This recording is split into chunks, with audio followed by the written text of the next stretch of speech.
அனைவருக்கும் வணக்கம். மிக முக்கியமான ஒரு விடயம் தான் இந்த விடயம். இதை பார்த்து வரைக்கும் உங்களுக்கு தெரியும், 2026 பிப்ரவரி மாதம் 28ஆம் திகதியிலிருந்து உலகளாவிய ரீதியில் இடம்பெறுகின்ற யுத்தத்தின் காரணமாக முக்கியமாக அமெரிக்கா இஸ்ரேல் இணைந்து ஈரான் மீது மேற்கொள்ளப்படுகின்ற இந்த போர் நடவடிக்கையானது, அதாவது அணு ஆயுதங்கள் பாவனை குறைப்புக்காக இருக்கிற போர் நடவடிக்கையாக இருக்கலாம், அல்லது வல்லரசுகளுடைய ஆதிக்கத்தின் கீழ் கொண்டு வர வேண்டும் என்ற ஈரானை அவங்களோட ஆதிக்கத்திற்குள்ள கொண்டு வர நோக்கத்தில் கடந்த 40 வருடங்களாக இடம்பெற்று கொண்டிருக்கிற இந்த யுத்தத்தினுடைய உக்கிரமான நிலையாக தற்பொழுது நிலை இருக்குது. அதன் அடிப்படையில் ஈரான் மத்திய கிழக்கு நாடுகளில் இருக்கின்ற அமெரிக்காவுடைய பேஸ் என்று சொல்லப்படுகின்ற அமெரிக்காவுடைய இராணுவ மையங்கள், இராணுவ திணைக்களங்கள், இராணுவ நிறுவனங்கள், இராணுவ பகுதிகளை இலக்காக கொண்டு தங்களுடைய யுத்த நடவடிக்கைகளை மேற்கொண்டு வருகின்றோம்.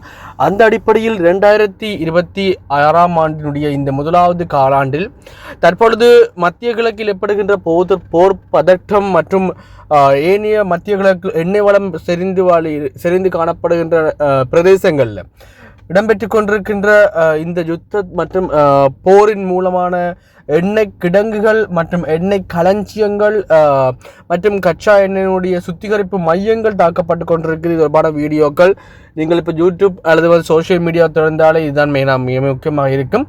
அந்த அடிப்படையில் தற்பொழுது அனைத்து நாடுகள் என்று சொல்லலாம், அல்லது அனைத்து உலகின் மிக முக்கியமான நாடுகளுடைய எண்ணெய், அதாவது எண்ணெய்னு சொல்லிக்க ஃபியூல் எரிபொருட்களுடைய விலைகள் அதிகரிச்சிருக்குது, அதிகமாக அதிகரிச்சிருக்குது. இதில் மிக முக்கியமாக பார்த்தீங்கன்னு சொன்னால் பாகிஸ்தானை பொறுத்த வரைக்கும் பாகிஸ்தானில் 21% ஃபியூல்ஸுக்கான ஃபியூல்ஸ் இது கூடி இருக்குது, இன்க்ரீஸ் ஆகிருக்குது. ப்ளஸ் அதே மாதிரி வியட்நாமை பொறுத்த வரைக்கும் வியட்நாமுடைய எண்ணெய் விலையானது தற்பொழுது 19%, அதாவது சாதாரண விலையிலிருந்து 19% அதிகரிச்சிருக்குது. அதே அடிப்படையில் யுனைடெட் ஸ்டேட்டை பொறுத்த வரைக்கும் இவங்களுடைய யூஎஸை பொறுத்த வரைக்கும் 13% அவங்களுடைய ஏற்கனவே இருக்கிற விலையின் அடிப்படையில் தற்போது 13% அதிகரிச்சிருக்குது. இதர் மட்டும் இல்லாமல் நியூசிலாந்தை பொறுத்த வரைக்கும் 12% அவங்களுடைய எண்ணெய் வளமானது அதிகரிச்சிருக்குன்னு சொல்லப்படுது. அதே சந்தர்ப்பத்தில் உக்ரைனை பொறுத்த வரைக்கும் உக்ரைனில் எண்ணெயுடைய ஃபியூல்ஸ் எரிபொருட்களுடைய விலைகள் 10% பழைய விலையிலிருந்து 10% அதிகரிப்பு ஏற்பட்டிருக்கு. தற்போதுக்கு மிக முக்கியமாக இலங்கையை பொறுத்த வரைக்கும் இலங்கையுடைய எரிபொருளுடைய விலையானது தற்போதைய விலையிலும் பார்க்க 8% அதிகரித்திருக்குது. நேற்றைய தினம் இலங்கையுடைய எரிபொருட்களுக்கான ப்ரைஸஸ் அனௌன்ஸ் பண்ணியிருந்தாங்க. 92 ஒக்டேன், 95 தொடர்பான ப்ரைஸ் எல்லாமே சேஞ்ச் ஆகிருக்குது. ஹியூஜாக 8% அதிகரிச்சிருக்குது.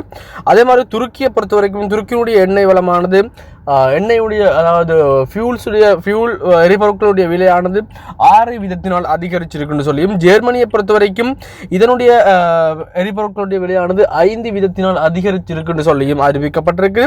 அது மட்டும் இல்லாமல் சவுதி அரேபியா எண்ணெய் வளங்கள் அதிகளவாக செறிந்திருக்கின்ற ஒரு நாடாக கருதப்படுகின்ற மத்திய கிழக்கு நாடுகள், அரபு நாடுகளில் சவுதி அரேபியாவுடைய விலையும் 4% அதிகரிச்சிருக்குன்னு சொல்லப்பட்டிருக்குது. அதே சந்தர்ப்பத்தில் யூகேயை பொறுத்த வரைக்கும் யூகேயுடைய எரிபொருளுடைய விலை அதிகரிப்பு தற்போது சொல்லப்படவில்லை. இந்த அதிகரிப்பானது யுத்தம் தொடர்ச்சியாக இடம்பெறுமாக இருந்தால் கட்டாயம் இது இன்னும் அதிகரிக்கும்.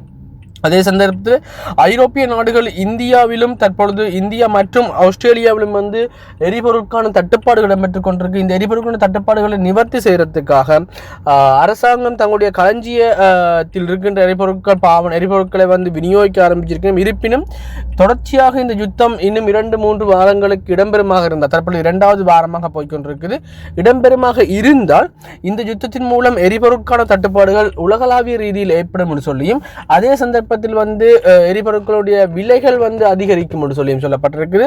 அதே சந்தர்ப்பத்தில் எங்களுக்கு தெரியும், இலங்கையை பொறுத்த வரைக்கும் இலங்கையில் ஏற்கனவே எரிபொருட்கான வரிசைகள் இந்த யுத்தம் ஆரம்பிக்கப்பட்ட நாளில் இருந்து, அல்லது ஆரம்பிக்கப்பட்ட ஒரு மணி நேரங்களுக்குள்ளேயே அது ஆரம்பிக்கப்பட்டிருந்தது, வரிசைகள் ஆரம்பிக்கப்பட்டிருந்தது.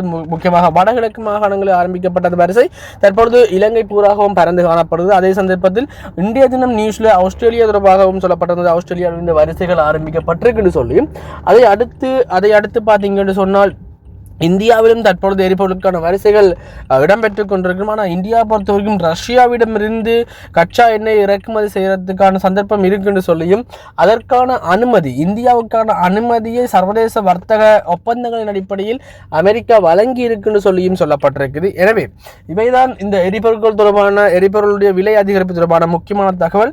இந்த தகவல் பயனுள்ள இருக்கும் நினைக்கிறேன். இன்னொரு பயனுள்ள தகவலை சந்திக்கலாம். இணைந்திருந்த அனைவருக்கும் நன்றி.